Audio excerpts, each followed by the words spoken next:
Order. Questions to the Prime Minister. Mrs Sharon Hodgson.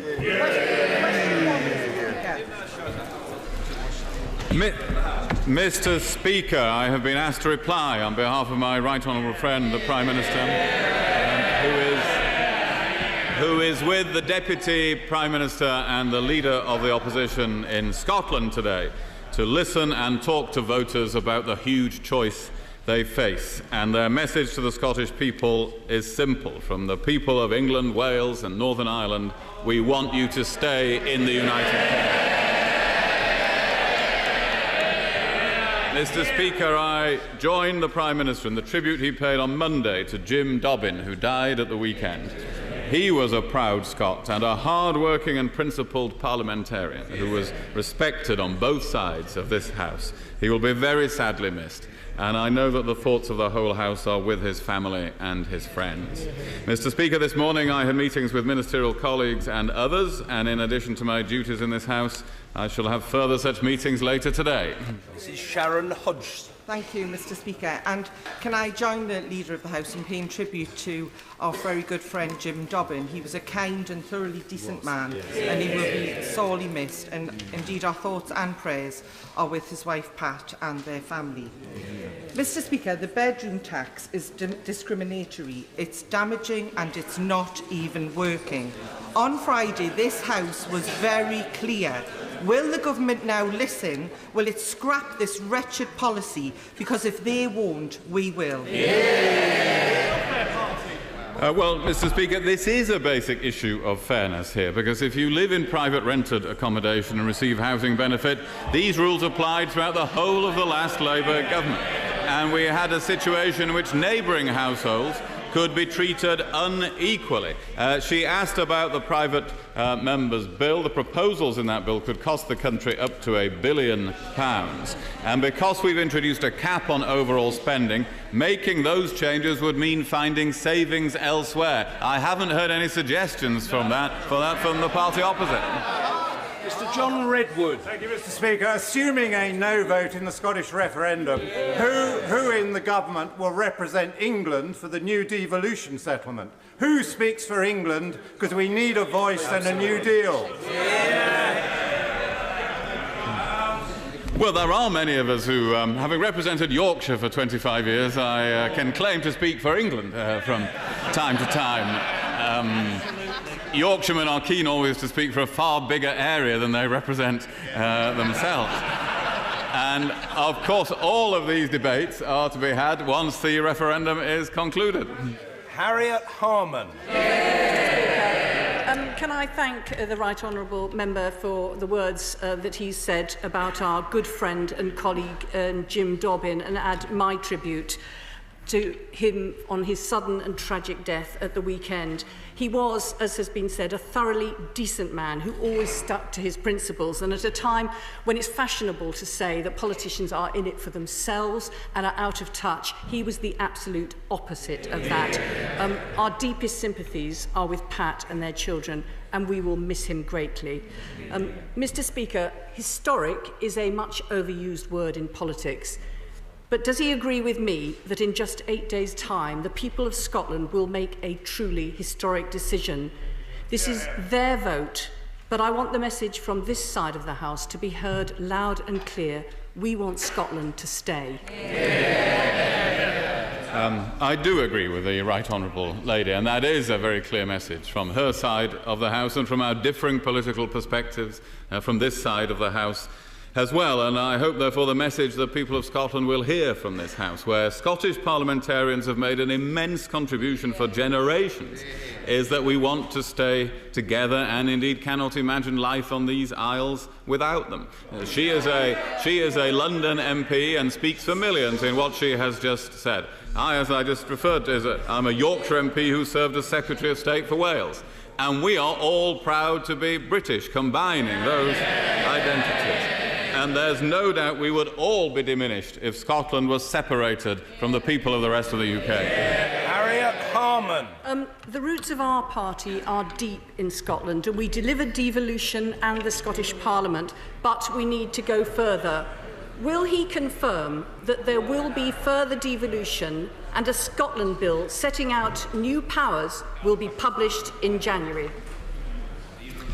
Well, as the Right Honourable Lady knows, the three main party leaders have come together to agree to develop a programme for change. The Right Honourable Member for Kirkcaldy and Cowdenbeath has set out a process for how that change could be delivered to a tight timetable. All three main parties have endorsed that timetable, and it means immediate action the day after the referendum to start the legislative process. It means a command paper including proposals at the end of October, with a full draft Scotland bill published by the end of January, and the introduction of a bill after the general election, regardless of who forms the government. So that is a clear timetable, and it shows that Scots can have change without irreversible separation and without such risks to jobs and to their future. Harriet Harman. Kim, for the clarity of that answer, as we set about devolving further powers to Scotland, does he agree that the time has also come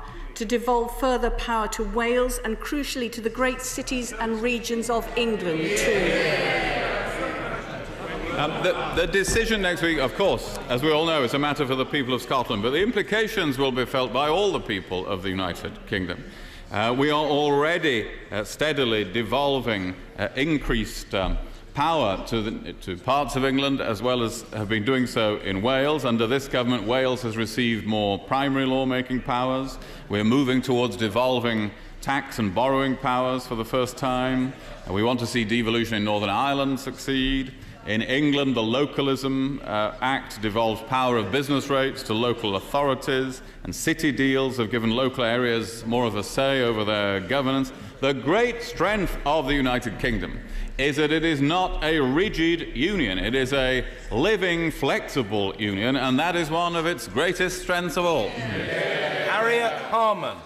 For us, on this side of the House, a fundamental principle of our politics is solidarity. We want the UK to stick together in the cause of social justice. Does he agree with me that it's wrong to set the different countries of the UK against each other, whether it's on workers' rights or on corporation tax? Well, the Right Honourable Lady makes a powerful point about solidarity in the UK, and for 300 years, we and our predecessors have sat in this House with Scottish parliamentarians and their predecessors, and they have sat together from the 18th century to implement a great range of progressive causes, from the abolition of the slave trade to our pursuit of human rights and sound development across the world today. We've often led the way at times of world crisis and been an inspiration to democratic peoples elsewhere. And the next 300 years could easily be as turbulent and dangerous as the last 300 years. So to tear apart a union so proven, so precious and so valuable would be a tragic mistake for all our peoples. Harriet Harman. People in Scotland can now be certain that with a no vote, there would be change and more powers for Scotland. Does he agree with me that posed against that certainty is the uncertainty that a yes vote would bring on so many issues like jobs, pensions, mortgages and the currency?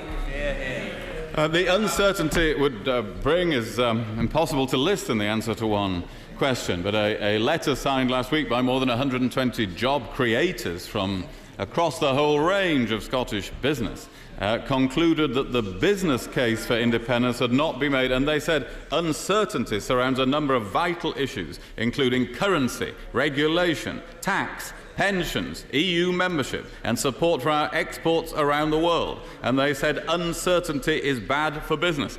The Governor of the Bank of England said yesterday that sovereignty and a currency union are incompatible. And he is right. Many of us have pointed that out for many years in relation to another currency.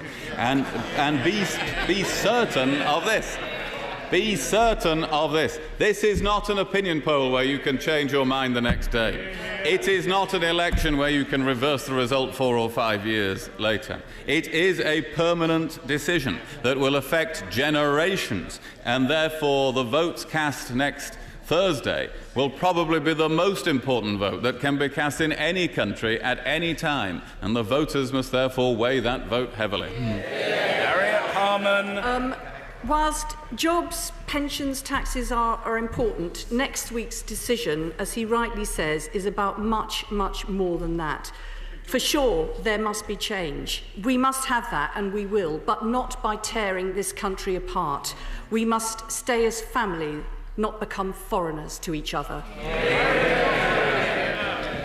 I absolutely, the Right Honourable Lady puts it extremely well. We all want the best for Scotland, just as we all want the best for our own constituents from all parts of the UK in this House. And the people of England, Wales and Northern Ireland believe Scotland is better off in the UK, and the UK is better off with Scotland in it.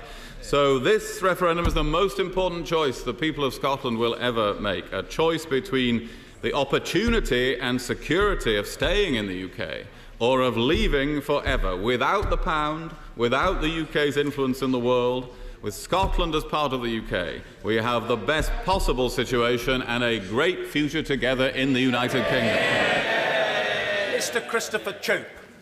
Mr. Speaker, since 2012, my right honourable friend and I have been supporting the policy of the government not to offer so-called Devo Max as a consolation prize in the event of a no vote in the Scottish referendum. If this is no longer the policy of the government, when and why did it change, and what opportunity has there been for this House to express its view? It has been the policy of the government for some time to be open to further devolution, and I gave examples of what we have done in Wales, for instance, during the lifetime of this government. The statements by the party leaders made on this in the last few days are statements by party leaders in a campaign. Not a statement of government policy today, but a statement of commitment from the three main political parties, akin to statements by party leaders in a general election campaign of what they intend to do afterwards. And it's on that basis they have made those statements. Carl Turner. In 2012, the Chancellor set himself a target to double exports to 1 trillion by 2020. I wonder whether he would confirm that his government is on course to miss this target by a massive 330 billion. Well, of course, nobody can claim to know what the figure will be in 2020, since we're only in 2014 at the moment. A great deal of work has to be done. But we have greatly intensified the promotion of British exports. That is why I, in my time as Foreign Secretary, opened nearly 20 new embassies and consulates, including many that the party opposite closed when they were in power. That's why we've revamped UKTI. We have huge increases in exports to countries like China and India and Brazil, and everybody of all parties and businesses must join in making a success of that by 2020. Henry Smith. Mr. Speaker, my right honourable friend, the Prime Minister, the Deputy Prime Minister and the Leader of the Opposition are rightly campaigning today for the future of our Union. On a daily basis, with Gatwick in my constituency, I see the strong family and business links between my local airport and Scottish airports. Does my right honourable friend, the Leader of the House, agree with me that our great kingdom is better together as a united Britain? And I say that as somebody with proud Scottish ancestry. Yes, I absolutely agree with my honourable friend, and what he can see at Gatwick Airport and what we all experience around other parts of England and Wales is a very good example of his point. In fact, 2/3 of Scottish exports are exported to the rest of the United Kingdom, twice as much as to the rest of the world put together. Why would anyone choose to place an international border where those exports are going, and do so unnecessarily? So my honourable friend makes a very, very powerful point. Mr. Pete Wishart. Mr. Speaker, the Leader of the House is of course right. Next Thursday, the Scots go to the polls to make what is undoubtedly the most historic, important and momentous decision we've ever had the privilege to consider. It's a process that's galvanised and energised every community in Scotland. Will the Leader of the House join me I know we want different things from this outcome, but will he join me in congratulating the Scottish people for the way they've gone around conducting this incredible debate? Well, I'm happy. He is right. It was a gentle understatement that we want different things from this process. But of course we applaud the people of Scotland for taking such an immense interest in this on all sides. And of course it's very important that there is a high turnout in any such referendum. So I absolutely congratulate the people of Scotland, but I don't congratulate those such as his own party who have failed to be straight with the people of Scotland, who have never explained what money Scotland will use and what its value will be, who have never explained how long it would take to rejoin the European Union and on what terms, who have never explained how they would fund schools and hospitals when there would be a £6 billion black hole in their finances, who haven't explained that their threat not to pay debts would be disastrous for Scotland's long-term future. They are passionate about Scotland and they're passionate about separation, but they're not passionate about telling the truth to the people of Scotland. Sir Bob Russell!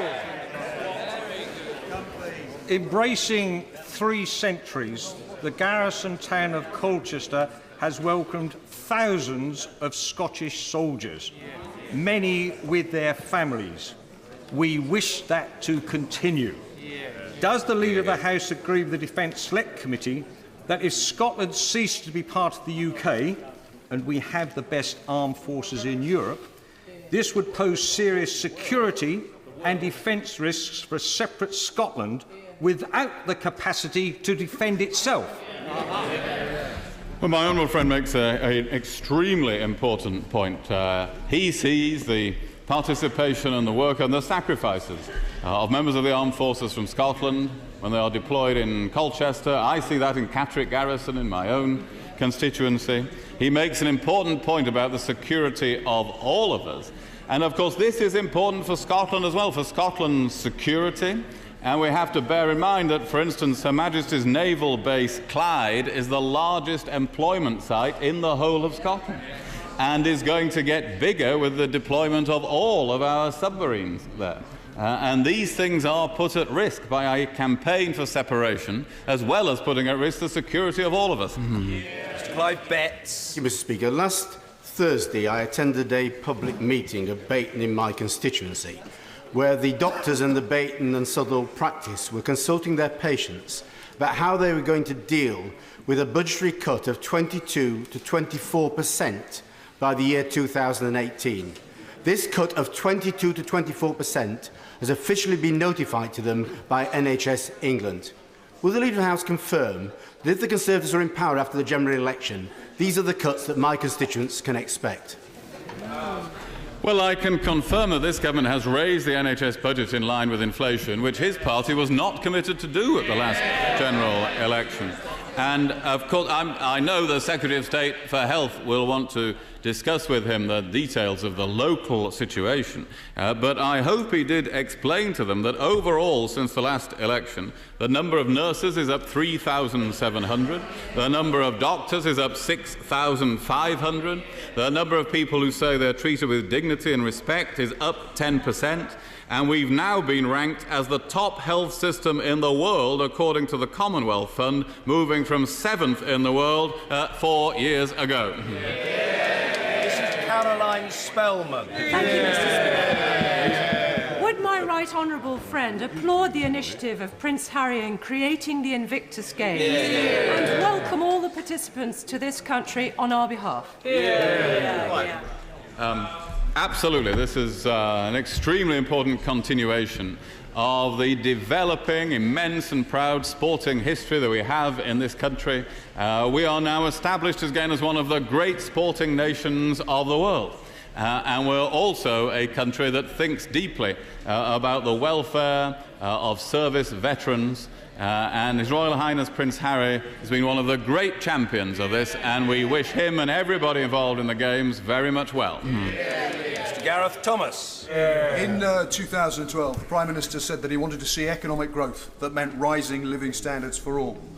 Can the Leader of the House tell us then why Britain has seen one of the largest falls in real wages of any EU country, beaten only by Cyprus, Portugal and Greece? Well, he might remember that there was a debt-fueled deep recession that came about under the previous government. And of course that has to be paid for. But after 4 years now of the disciplined policies of my right honourable friend, the Chancellor of the Exchequer, we now have the fastest growth of the G7 economies. We have employment nearing a record high. We have nearly 2 million new apprenticeships who started in this time. This is a remarkable economic turnaround from a catastrophic situation we were left.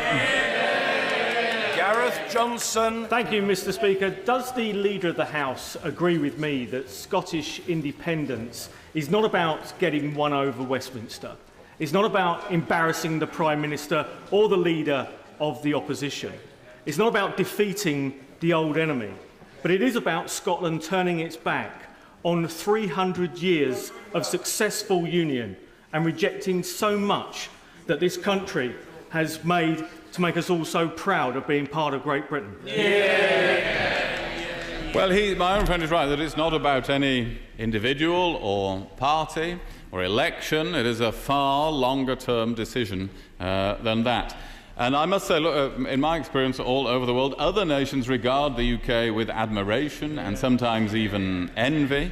If Scotland voted yes all over the world, people who share our values and count on our contribution to peace, stability and human rights would be disappointed, while those who don't share those priorities and beliefs would be quietly satisfied. And that is another thing we all have to bear in mind. Mr. Barry Gardner. At the end of last month, my constituent, Mr. Krishna Upadhyaya, was disappeared in Qatar. He had been arrested by the Secret Service there because he was investigating the human rights abuses of workers who were working to build the infrastructure for the 22 World Cup. And I thank the Foreign Office for their help in securing his release. But what action will he take to speak to the ambassador of Qatar about the disgrace of arresting him in the first place and about the treatment of those who are preparing those facilities? Good question. Yeah. Well, the honourable member raises an important case, and he's right to say that the Foreign Office has pursued it and achieved some success in doing so, as we will do in any parallel cases in the future. I know that the Embassy and the Foreign Office will want to follow up these matters.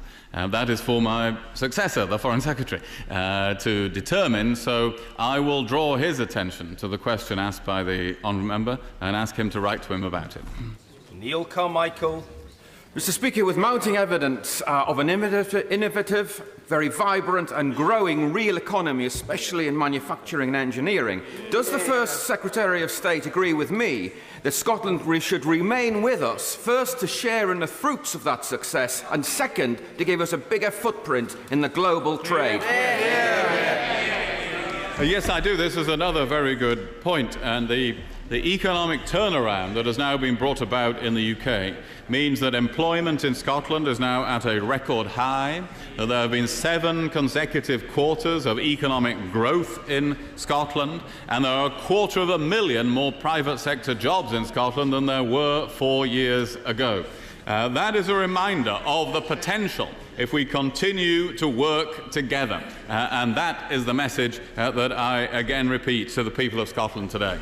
Caroline Lucas. Thank you, Mr. Speaker. I welcome suggestions that the Prime Minister will attend the crucial climate summit at the end of this month. Will he confirm that the Prime Minister will go? And will he tell us what bold new initiatives that the Prime Minister will be taking with him? Because that's what my constituents in Brighton say they want. They want to protect what they love. They want urgent action on climate change.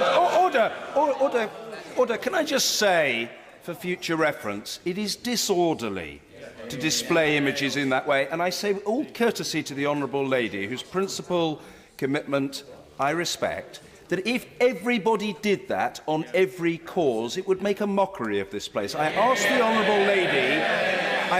honourable lady to take a view much wider than her own immediate preoccupation. Leader of the House. Thank you, Mr. Speaker. The answer is that the Prime Minister will attend the UN General Assembly later in September. We haven't yet issued or finally decided his precise schedule, but of course we're looking at attendance at the meeting that the Honourable Lady refers to, and Britain will continue to play a leading role in the world in bringing about legally binding agreement on climate change. The next 15 months is a very, very important period on this, leading up to the meeting in Paris at the end of next year. We are one of the most active countries in the world in climate change diplomacy, and the Prime Minister and other ministers in New York will be fully conveying that, whoever attends the meeting. Keith Simpson.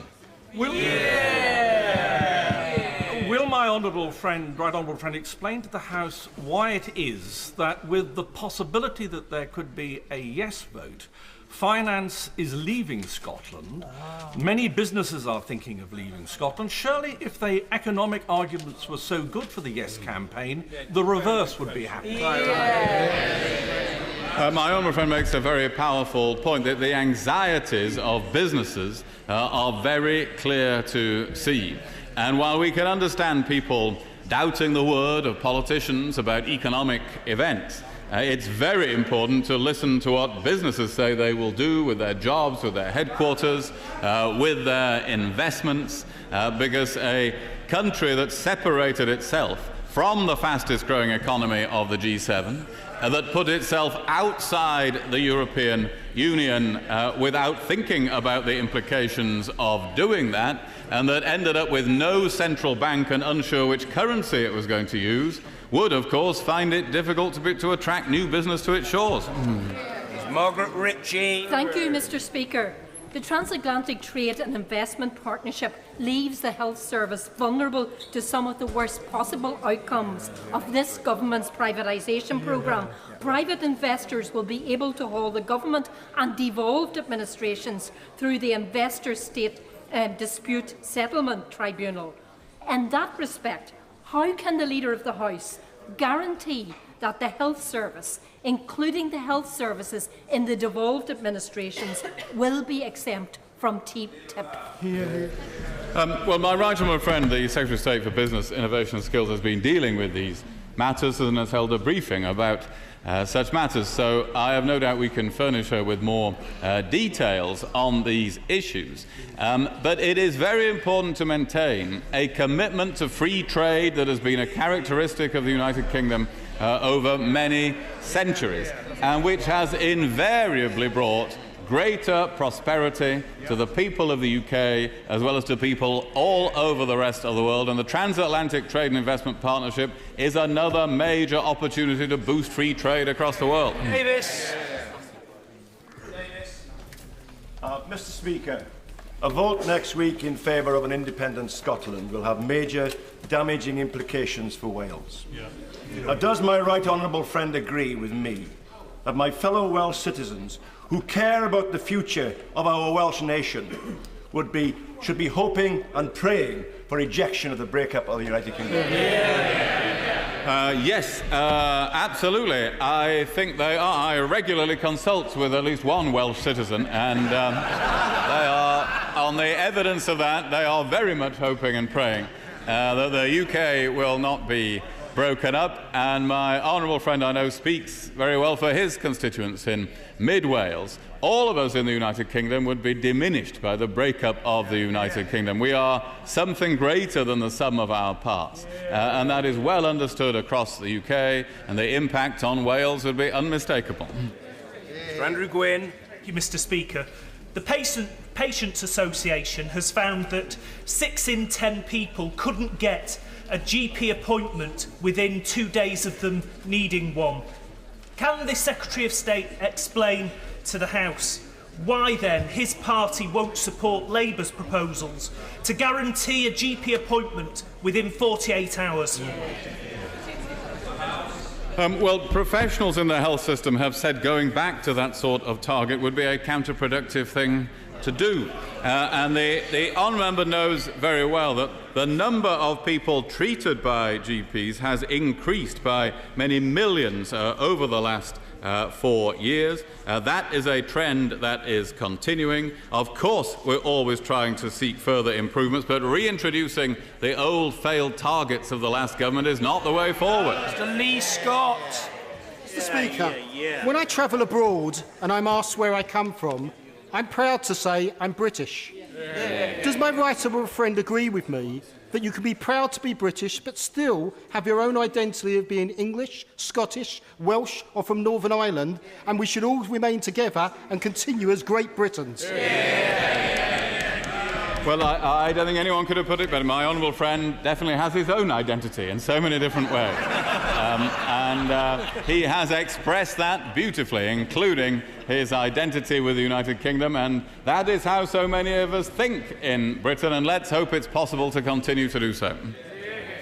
Reverend William McCrae. Mr. Speaker, can I support the visit of the Prime Minister, Deputy Prime Minister and also the Leader of the Opposition, speaking directly to the people of Scotland? My right honourable friends and myself and honourable members, speaking on behalf of the vast majority of the people in Northern Ireland, want the United Kingdom to stay together. And it is my hope that some of those who are crowing today may be disappointed after the referendum. Well, that's certainly my hope as well, and I'm very pleased the right honourable gentleman has been able to make this point, because it means that in this short question time we have heard from members from England, Wales and Northern Ireland with a very clear message to the people of Scotland that we want them to stay. Mr. Richard Fuller. Mr. Speaker, my parents will soon celebrate their 60th wedding anniversary. My mother was born in Aberdeen and my father in Cambridge. Is my right honourable friend reassured that there is no need for any senior politicians to come to their anniversary event? Because my parents know in their heads and in their hearts that in their union, as in the other union, they are happier together and better together.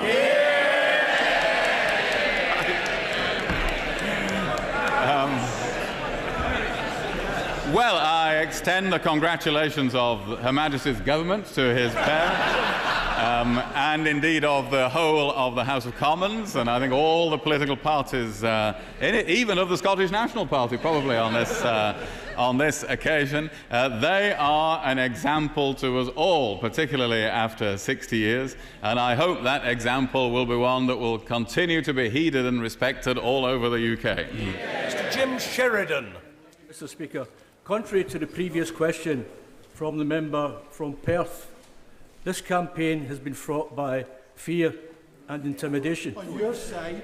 But it's somewhat ironic, Mr. Speaker, that the majority of the Scottish separatists have turned out for today's debate, yet just last Friday, when we were discussing the important factor of welfare reform, less than half of them turned out to what debate. So it justifies their priorities to come here to whinge rather than debate. I don't think I need add to the honourable member's description of the Scottish National Party. Mr. David Amis.